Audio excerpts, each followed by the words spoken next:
Today is Holy Saturday. There is a great silence on earth today, a great silence and stillness. The whole earth is silent because the King is asleep. It is a day of silence and waiting.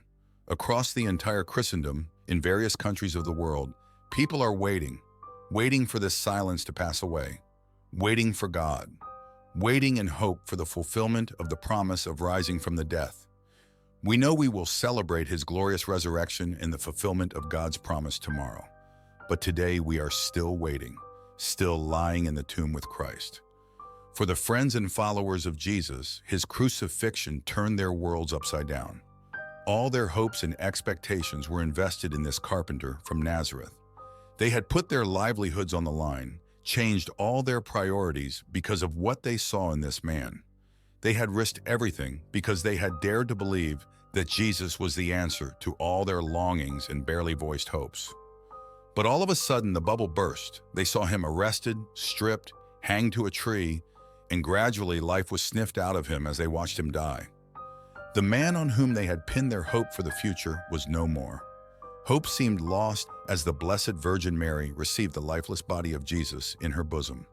Hope seemed lost as the women waited through the night for the morning so that they could go and clean the body of Jesus. Even as they waited, they cried, "But who will roll the stone away for us?" In the midst of waiting, there is the movement of a new thing, because waiting suggests that we are hanging and hoping on for the actions of someone else. Whose action? Probably the action of God, so that we can move on to whatever is next. But while we are waiting for this great action, something strange is happening. The earth trembles and stands still because God has fallen asleep in the flesh, and hell trembles with fear. He has gone to search for our first parents as for a lost sheep. He has gone into the darkness and the shadows of death to free from sorrow, the captives, Adam and Eve, and the saints languishing in limbo. The ancient homily on Holy Saturday says that when the Lord came forth, he approached them bearing the cross, the weapon that had won him the victory. At the sight of him, Adam, the first man he had created, struck his breast in terror and cried out to everyone, "My Lord be with you all." And Christ answered him, "And with your spirit." Jesus Christ took him by the hand and raised him up, saying, "Awake, O sleeper, and rise from the dead, and Christ will give you light. I am your God, who for your sake have become your son.